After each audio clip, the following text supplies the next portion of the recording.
KBS 1라디오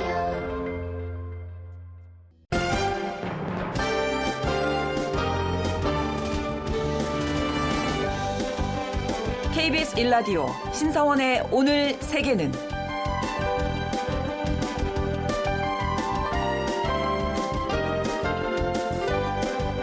안녕하십니까. 아나운서 신성원입니다.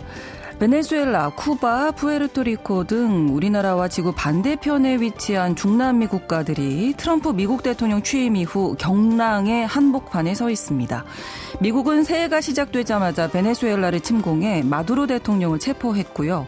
쿠바를 지원하는 국가들을 거세게 압박하고 있습니다. 그동안 미국의 뒷마당으로 치부하던 중남미를 이제 앞마당으로 규정하면서 영향력 확대에 나선 건데요. 중남미는 미국을 비롯한 강대국들의 패권 경쟁 영향력 아래에 놓인 가운데 내부적으로는 쿠데타와 독재, 민주주의를 향한 도전과 좌절이 이어져 왔습니다. 우리가 왜 이곳에 주목해야 하는지 잠시 후 KBS 라디오 박천기 프로듀서와 함께 자세한 이야기 나눠보겠습니다.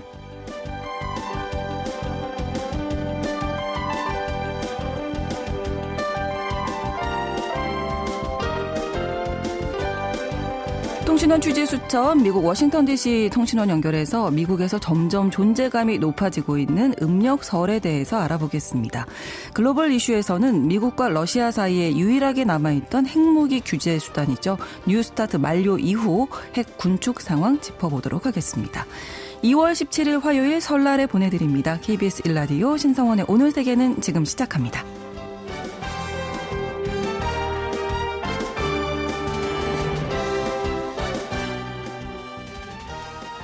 오늘 세계는 평소에 세계에서 벌어지는 일들, 여러 뉴스들을 빠르게 전해드리고 있는데요. 오늘은 설을 맞아서 좀 더 심도 있는 이야기 준비했습니다.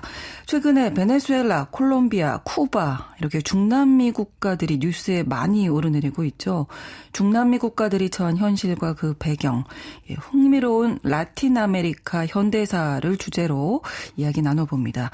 최근에 사파타에서 마두로까지 라는 책을 내신 KBS 라디오 박천기 프로듀서 나오셨습니다. 어서 오십시오. 네, 안녕하십니까. 네. 이 책이 참 흥미로운 이야기들이 많이 담겨 있는 걸로 알고 있는데 네. 평소에도 관심이 많으시죠. 대학에서도 전공하셨고. 네, 그렇습니다. 이 책을 내신 이유가 있으실 텐데요.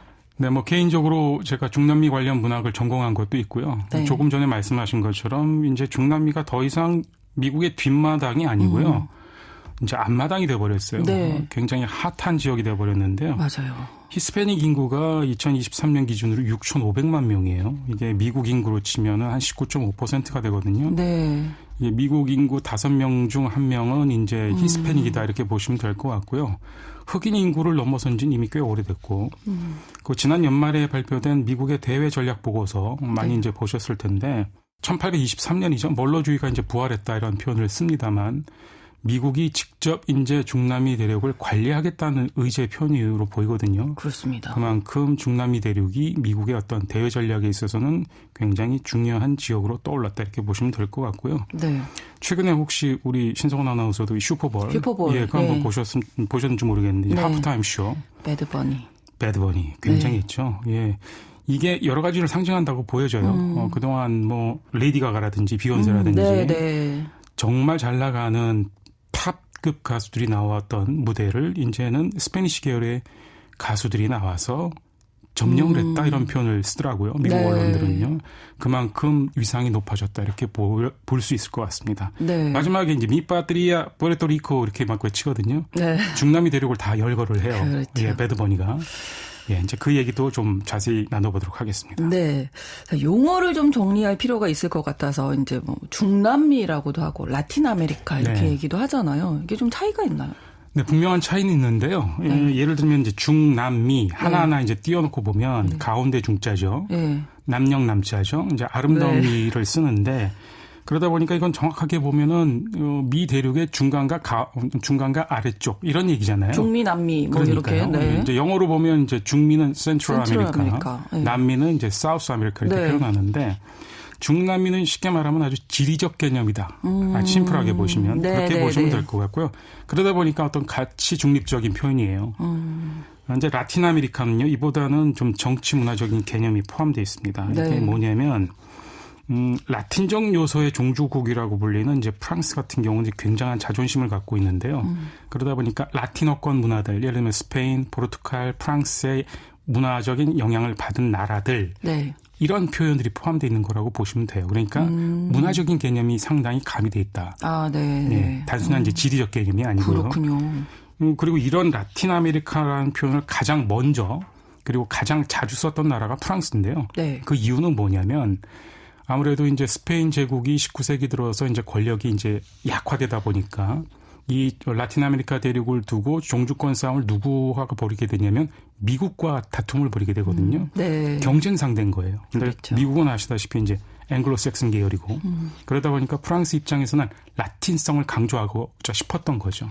그러다 보니까 라틴 이런 표현을 가장 많이 썼던 게 프랑스입니다. 그렇군요. 네, 네. 그런 어떤 역사적인 배경을 좀 이해하시면 오늘날 중남미라는 표현과 라틴 아메리카라는 표현이 어떤 차이가 있는지 좀 네, 이해하시기 네. 편할 것 같고요. 추가적으로 좀 재미있는 표현, 이제 네. 미주, 미대륙 이렇게 쓸 때 네. 보통 우리가 이제 한자 표현으로 아름다운 미자를 쓰잖아요. 네, 네. 사실은 아름다운 미가 아니었고요. 원래는 쌀미였어요. 아, 그래요? 맞습니다. 이 표현을 처음 오. 쓰기 시작한 게 일본의 문명 개화론자인 이제 후쿠자와 유키치라는 분이 계시는데 이분이 쓴 책이 문명 논지 계략이라는 책이 있어요. 네. 여기에 보면 미주라는 표현이 처음 등장하고요. 이때는 미국이 이제 쌀을 많이 생산하는 나라라고 생각했기 때문에 네. 쌀미자를 썼는데 이게 우리나라에 들어와서 네. 해방을 거치고 한국 전쟁을 거치면서 아름다울 미자로 바뀐 겁니다. 이게 뭐 여러 가지 의미가 있겠죠. 아무래도 네. 한국 전쟁 기간 중에 동맹 국가였고 미국에 대한 어떤 감사의 표현 이런 것들이 표현되다 보니까 네. 쌀미가 좋은 의미로. 좋은 의미로 이제 한 건데 네. 글쎄 뭐 이게 뭐 부정적으로 보시는 분도 계십니다만 이런 역사적인 배경을 이해하시면 좀 더 역사적 맥락을 이해할 수 있을 것 같습니다. 재밌네요. 네. 네. 자, 라틴 아메리카 여러 나라 중에서 뭐 베네수엘라 얘기 안 할 수가 없을 것 네, 같습니다. 그렇습니다. 여기부터 시작해야 할 것 같은데 미국이 침공을 한 지 한 달 반 이제 지났는데 네. 지금 어떤 상황인가요? 올 벽두부터 1월 3일이었죠. 그렇습니다. 전 세계를 깜짝 놀라게 했어요. 새벽두부터 미국이 베네수엘라를 침공을 해서 일국의 지도자를 체포를 해서 그래요. 미국 법정에 세웠단 말이에요. 이게 좀 굉장한 사건인데 지금은 어느 정도는 좀 진정 국면에 있는 것 같아요. 지금 델시 로드리게스 부통령이 지금 대행 체제를 유지하고 있고 네. 미국이 요구한 사항이 여러 가지가 있는데 이제 대표적인 게 야권 인사들, 반정부 인사들을 좀 석방하라 이런 거였는데요. 네. 최근에 이제 정치인 언론인들을 한 200명 가량 석방을 했다고 하고요. 네. 그리고 악명 높은 그 집단 수용 시설이 있어요. 카라카스에. 이게 헬리오코드라는 시설인데 이게 원래는 쇼핑센터로 지어진 건물인데요. 굉장히 콘크리트 건물로 외양으로 보면 굉장히 흉측스럽습니다. 여기에 이제 정치인들, 야당 정치인들을 많이 이제 가둬놨는데 이 건물을 이제 폐쇄했다는 소식이 최근에 뉴욕타임스 보도에 따르면 이제 나오고 있더라고요. 네. 이런 어떤 유화적인 분위기들은 계속 나오고 있는 것 같습니다. 네. 지금 이제 임시정부 체제인데 정치 상황 어떻게 흘러갈까요, 앞으로? 이제 델시 로드리게스 부통령이 이제 임시 권한 대행 체제를 맡고 있지 않습니까? 네. 근데 그 베네수엘라 헌법상 규정을 보면 임시 대행 체제는 90일간 유지하도록 돼 있어요. 그러니까 한 4월 중으로는 아무래도 새로운 대통령 선거가 변화가. 있지 않을까 네. 싶습니다. 근데 뭐 지금 차기 대권 후보로는 여러 명이 거론이 되고 있는데 미국의 지금 픽이 어떻게 될 것이냐에 따라서 굉장히 달라지겠죠. 이게 그렇죠. 가장 중요한 포인트인데 지금으로 봐서는 델시 로드리게스가 유력하다는 얘기도 있고요. 또 이제 내무장관을 맡고 있는 디오스타도 까베오라는 분이 있는데 네. 이분이 사실은 워낙 강성이에요. 그러다 보니까 미국 입장에서는 그렇게 좋은 픽은 아닌 것으로 보이고요. 네. 또 한 명의 인물이 있죠. 2025년 노벨 평화상 수상자 마차도. 마리아 코리나 마차도. 예. 얼마 전에 메달도 받았잖아요. 메달 가지고 저 백악관 가서 메달까지 네. 선물했는데 영 트럼프 대통령의 반응이 시원치 않았어요. 근데 어쨌건 간에 아직 불신은 남아있는 것 같아요. 어떻게 또 트럼프 대통령의 마음이 변할지 모르기 그렇죠. 때문에 예. 그런 상황을 좀 더 지켜봐야 될 것 같습니다. 네. 자, 트럼프 대통령이 베네수엘라 다음으로 콜롬비아를 언급했었습니다. 최근에 이 분위기가 급 반전됐다고요? 네, 그렇습니다. 실제로 눈을 지켜봤잖아요. 네. 이제 페트로 대통령 입장에서 보면 내가 이 반미를 계속 외치면 큰일 나겠다. 큰일 나겠네. 네. 이게 이제 뜨거운 거죠. 그렇죠. 그러다 보니까 이 페트로 대통령이 여러 차례 여러 가지 라인을 통해서 트럼프 대통령과의 통화를 원했다고 그래요. 그리고 실제로 통화가 이루어졌습니다. 이게 지금 히스패닉 계열의 공화당 의원들이 이제 주선을 해줬다고 하는데 네. 통화는 약 1시간가량 진행이 됐고요. 1시간 가운데 50분은 페트로 대통령 혼자 떠들었다고 얘기해요. 예. 이게 네. 주로 네. 제가 잘할게요. 예. 아마 그런 내용이었던 네. 것 같습니다. 그래서 대화가 끝난 다음에 트럼프 대통령이 소셜미디어에 네. 매우 좋았다. 사실 그 그렇죠. 전까지는 서로 날성 공방이 있었어요. 네. 이게 좀 예를 들면은 페트로 대통령을 갖다가 좀 sickman이라고 했거든요. 예. 어디 아픈 것 같아. 예, 그 그랬더니 용어 선택이 좀. 네. 페트로 대통령이 뭐라고 그랬냐면은 네. 치매에 걸린 것 같다. 트럼프 대통령한테 이런 표현을 했었어요. 예. 그러다 보니까 트럼프 대통령이 너 한번 좀 따끔한 모습 보여줄게 네. 라고 하면서 다음 침공 상대로 사실은 이제 콜롬비아다. 콜롬비아를 딱 찍어서 얘기했는데 이 1시간 동안의 통화 이후에 예. 완전히 급반전이 됐습니다.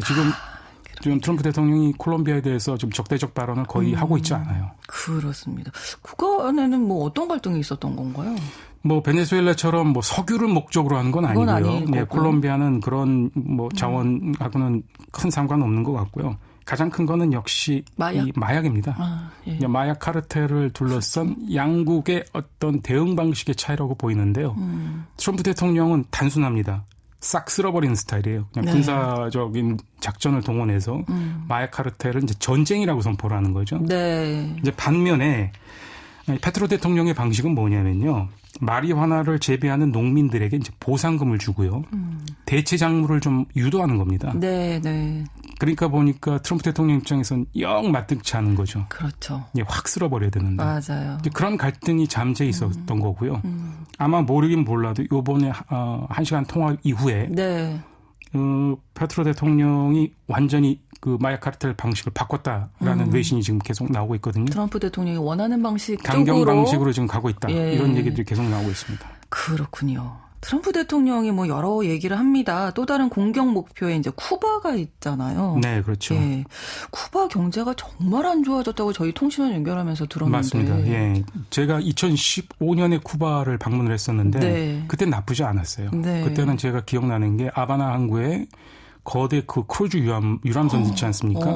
그런 배들이 정착해 있었고요. 네. 미국과의 이제 경제 제재가 풀리면서 오바마 대통령 시절이니까 그렇죠. 이제 좀 쿠바 경제가 돌아갈 것이다라는 얘기가 많이 있었는데 네. 지금 방금 말씀하신 캐나다 정부가요 자국민의 쿠바 여행 자제령을 내리기도 했어요. 왜냐하면 최근에 쿠바 다녀오신 아바나 갔다 오신 분 얘기 들어보니까 밤에 네. 전기가 블랙아웃 상태가 굉장히 오래 지속된다고 그 하더라고요. 정전이 되는 정전 거죠. 상태가 에너지가 없기 때문에. 그렇죠. 예. 게다가 이제 생필품도 어마어마하게 부족하다고 합니다. 그러다 보니까 2025년 여론조사를 보면은 쿠바 인구의 한 90%가 극심한 빈곤 속에 살고 있고요. 한 70% 가까이는 하루에 한 끼 이상은 못 먹는다 이렇게 나오고 있어요. 또 하나 이제 중요한 포인트가 뭐냐면 미국이 베네수엘라를 침공했지 않습니까? 쿠바로 들어오는 원유 수입 40%가 베네수엘라 석유예요. 그러니까요. 쉽게 말하면 석유 라인이 완전히 스탑돼 버리니까 이 영향도 굉장히 큽니다. 네. 그러다 보니까 최근 쿠바의 경제학자 이제 리카르도 토레스라는 분이 뭐라고 얘기했냐면 쿠바의 경제는 지금 자유낙하 중이다 이런 표현을 썼거든요. Free fall 이런 표현을 썼어요. 예. 이제 또 트럼프 대통령도 기자가 질문합니다. 쿠바를 침공하실 겁니까? 라고 했더니 트럼프 대통령이 뭐라고 얘기했냐면 아니 굳이 손댈 필요가 없어. 왜냐하면 쿠바는 스스로 무너지고 있거든. 가만히 놔버려도 이제 쿠바는 스스로 무너지고 있다. 그래서 무력까지 동원할 이유가 없어. 굉장히 냉소적인 표현이죠. 그러네요. 그만큼 지금 쿠바 경제가 어려운 건 맞습니다. 네. 쿠바가 이 중남미 국가들 가운데 가장 늦게 독립한 나라로 알고 있는데 그 결정적 배경이 된 사건이 미국과 스페인의 전쟁이었다고요? 그렇습니다. 이 전쟁이 굉장히 상징적인 전쟁이에요. 이게 1898년에 벌어진 전쟁인데요. 네. 스페인은 쉽게 말하면 지는 제국. 미국은 이제 막 떠오르는 태양이 되는 거죠. 그렇죠. 예, 쿠바는 스페인 제국이 어떻게 보면 마지막 자존심 같은 땅이었거든요. 네. 사탕수수로 인해서 스페인 제국이 굉장히 많은 돈을 벌어들였고요. 그러다 보니까 스페인이 끝까지 놓지 않았던 거예요. 그러다가 결정적인 사건이 하나 발생하는데 이게 1898년에 아바나항에 정박 중이었던 미 군함 메이노항이 이제 폭발을 합니다. 폭발 원인을 두고 네. 미국은 그 배후에 스페인이 있다. 이렇게 해서 결국은 선전포고를 하게 되고 스페인과 전쟁을 벌이는데 네. 이게 결과적으로 말씀드리면 굉장히 오랜 세월 이후에 의회 보고서가 나오는데요. 스페인이 구체적인 관계가 없어요. 이게 1960년대 베트남 전쟁 때 통킹망 사건 때도 비슷한 사건이 있었죠. 이게 베트남 전쟁에 개입하기 위한 미국의 명분 쌓기다 이런 얘기가 있었는데 이것도 아마 비슷한 맥락인 것 같고요. 네. 어쨌건 간에 1898년 미국과 스페인 전쟁으로 미국은 스페인으로부터 쿠바를 얻었죠. 괌을 얻었죠. 푸에르토리코 얻었죠. 필리핀을 얻게 됩니다. 이때부터 미국이 세계 제국으로의 어떤 기반을 다졌다. 이런 관점들을 전문가들은 갖고 있습니다. 그렇군요. 이 관타나모 기지가 있잖아요. 그렇죠. 미국이 실효 지배를 하고 있는데 네. 땅은 쿠바 거죠. 관타나모가 굉장히 좀 독특한 지역이긴 해요. 네. 이게 방금 말씀드린 대로 1898년 미서 전쟁의 결과로 쿠바는 스페인으로부터는 독립을 했지만 네. 미국의 이제 지배 체제로 들어가게 되는 그렇죠. 거거든요. 그러다 네. 보니까 이제 미 군정이 실시가 되고요. 1903년에 루즈벨트 대통령과 당시의 쿠바 대통령이었던 에스트라다 팔마 대통령 사이에 플랫 조항이라는 게 맺어집니다. 이 플랫 조항에 보면은 미국이 이제 관타나모를 유지할 수 있는 관련 조항이 생겨요. 네. 그러다 보니까 일종의 임대인과 임차인 관계라고 보시면 되는데요. 이제 쿠바가 임대인인 거죠. 네. 임대인은 사실은 더 이상 이제 임대하고 싶지 않아요. 근데 임차인이 지금 안 나가고 있는 거예요. 그런 관계라고 보시면 됐는데. 네. 그러니까 미국이 사실은 처음에는 임대료 관계로 연간 뭐 한 4천 달러를 임대료로 쿠바에 지급을 했는데 1959년 이제 쿠바 혁명이 일어나면서 카스트로가 네. 이 돈 안 받아 거절을 했거든요. 네. 근데 문제는 뭐냐면 플랫 협정 조항에 1903년 맺었던 플랫 협정 조항에는요. 임차 기간이 명시돼 있지 않아요. 그러다 보니까 임차인이 안 나가겠다 버티면 임대인 입장에서는 나가라고 할 수가 없는. 방법이 없는 거잖아요. 그러면. 그렇긴 한데 어쨌건 간에 지금 무단 점유를 하는 것과 비슷한 상황이 됐는데요. 그만큼 관타나모는 굉장히 국제법상으로 좀 오묘한 지역이긴 합니다. 그렇군요. 자, 이렇게 오늘 설 연휴 맞아서 중남미 국가들의 현대사 한 곳씩 알아보고 있습니다. KBS 라디오 박정기 프로듀서와 함께하고 있는데요. 자, 이번에는 카리브 제도에 있는 푸에르토리코 가보겠습니다. 푸에르토리코, 뭐 미국의 한 주 네, 정도인가? 그렇죠. 뭐 이렇게 생각하시는 분들도 많은 분들이 푸에르토리코가 독립된 국가냐 아니면 미국의 주냐 많이 헷갈려들 하시는데요. 정확하게 말씀드리면 독립된 국가는 아니고요. 영어식 표현으로는 이제 커먼웰스라고 되어 있어요. 공식 명칭은 푸에르토리코 자유연합주가 맞습니다. 예, 그러니까 송령이라고 이제 한자로 표현을 이렇게 얘기하는데 자치령, 송령 이렇게 표현하기도 하는데요. 네. 독립된 형태 국가는 아니고요. 2024년 11월에 이제 대선 기간 중에 대선 전에 미국의 한 코미디언이 네. 이 푸에르토리코를 이제 쓰레기 섬이라고 얘기를 했었어요. 아일랜드 오브 가비지라는 표현을 네. 써가지고 당시 히스패닉 민심을 완전히 흔들어놨거든요. 네. 그 트럼프 대통령은 사실 이때 히스패닉 민심을 흔들어놔서 대선에서 질 거다 이런 얘기까지 나왔었는데요. 뭐 결과적으로는 큰 영향은 없었습니다만. 근데 푸에르토리코는 이 스페인어로는요. 푸에르토리코라는 게 푸에르토가 이제 항구라는 뜻이고요. 네. 리코가 이제 영어에 리치에 해당하는 거니까 부유한이라는 뜻이잖아요. 그러니까 스페인어로 보면 원래 부유한 항구란 뜻이에요. 근데 이런 나라를 두고 이제 쓰레기 섬이라고 이제 모욕을 했으니까 푸에르토리코 사람들 입장에서는 굉장히 자존심이 상하죠. 앞서 이제 배드버니도 얘기했잖아요. 미파드리아라고 얘기했잖아요. 자랑스러운 네. 나의 조국 푸에르토리코를 얘기했는데. 네. 근데 이게 1898년 앞서 말씀드린 대로 미국과 스페인 전쟁에서 스페인이 지면서 푸에르토리코도 사실 이제 미국 쪽으로 넘어가게 된 거죠. 그렇군요. 네. 최근에 푸에르토리코 미래를 결정하는 아주 중요한 국민 투표가 있었다고요. 이 미 대선에 이제 겹치다 보니까 이 국제 뉴스에는 거의 안 나왔어요. 근데 이게 굉장히 중요한 선거인데 왜냐하면 푸에르토 국민들한테 이제 묻는 거예요.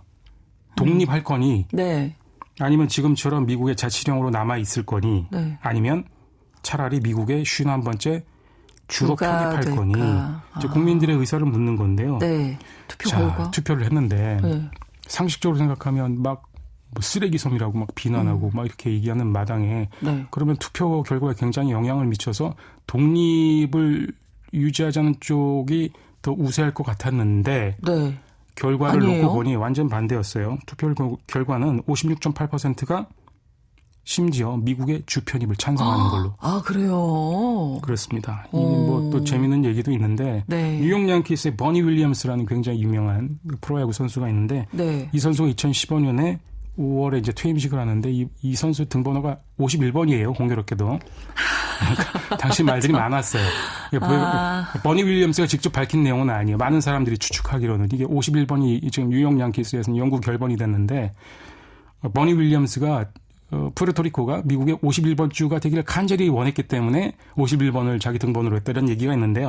요거는 확인된 사실은 아닙니다만 그럴 정도로 민심은? 푸에르토리코는 미국으로 지금 주 편입되기는 좀 강렬히 열망하고 있는 것 같습니다. 예. 근데 문제는 미국의 입장이에요. 그렇죠. 미국이 원했다면 벌써 51번째 주가 됐겠죠. 예, 미국은 지금 캐나다 계속 51번째 주 뭐 이런 그렇습니다. 얘기하고 있고. 근데 미국 입장에서는 푸에르토리코를 미국의 51번째 주로 하는데 별 영향가가 없다고 판단하는 것 같아요. 아, 그렇군요.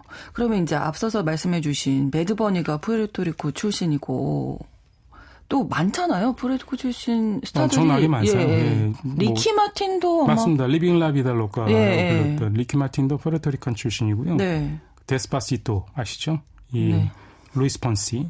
이 노래는 사실은 굉장히 관능적인 노래라 제가 이게 미성년자들이 듣기에는 좀 민망한데 네. 스페인어 내용을 제가 이게 자세히 번역은 안 해드리겠습니다만 참고하시라고. 괜찮습니다. 네. 데스파시토, 루이스 폰시도 푸에르토리카 출신이고요. 많아요. 데리앙키, 후아노스나 뭐 쟁쟁한 라틴 팝의 선구자들이 다 푸에르토리카 출신이고요. 네. 그다음에 할리우드 스타로는 뭐 제니퍼 로페스. 아, 그렇죠. 그다음에 스카리오의 아주 그 캐릭터 있는 역할을 했던 베니시오 델 토로. 네, 이분도 푸에르토리코 출신입니다. 그러네요. 뭐 야구는 두말할 필요도 없고요. 그러네요. 버니 윌리엄스, 호레 포사다, 알렉스 코라, 이반 로드리게스, 뭐 정말 전설적인 메이저리그 선수들 모두 다 푸에르토리코 출신들입니다. 네. 아무튼 뭐 오늘 재밌는 이야기를 많이 남겨주셨는데 네. 좀 정리를 하고 내일을 좀 기약해야 할 것 같습니다. 네. 네. 그 노래를 한 곡 선곡해 오셨다고요? 네. 우리나라 사람들 귀에도 굉장히 익숙한 노래예요. 쿠바 노래인데 관타나메라. 네. 많이 아시는 노래인데 맞습니다. 네. 예. 이게 관타나메라가 이게 어떤 뜻이냐면요. 네. 아까 우리 앞서 이제 관타나모 기지 얘기를 했었잖아요. 네. 관타나모의 여인이란 뜻이에요. 예. 그렇군요. 이게 원래 쿠바의 국보인 호세 마르티라는 분이 독립 영웅인데요. 호세 마르티가 이제 시 구절을 썼고 이게 네. 가사가 이제 그런 거고요. 그다음에 쿠바의 전설적인 가수죠. 꼼파이 세곤도라는 가수가 불러서 이제 히트를 친 쉽게 말하면 쿠바 국민가요인데요. 네.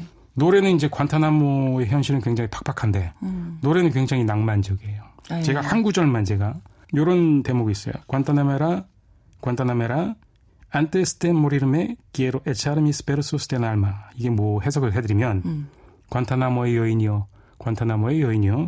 내가 죽기 전에 나는 내 영혼의 시를 쓰고 싶소. 굉장히 낭만적인 네. 로맨틱한 분위기지만 관타나모의 현실은 굉장히 어둡죠. 그렇습니다. 이런 배경을 좀 이해하시고 이 노래를 한번 감상해 보시기 바랍니다. 네. KBS 라디오 박정기 프로듀서와 흥미로운 라틴 아메리카 현대사 첫 시간 꾸며드렸고요. 내일 계속해서 이어가겠습니다. 내일 다시 뵐게요. 고맙습니다. 네, 감사합니다.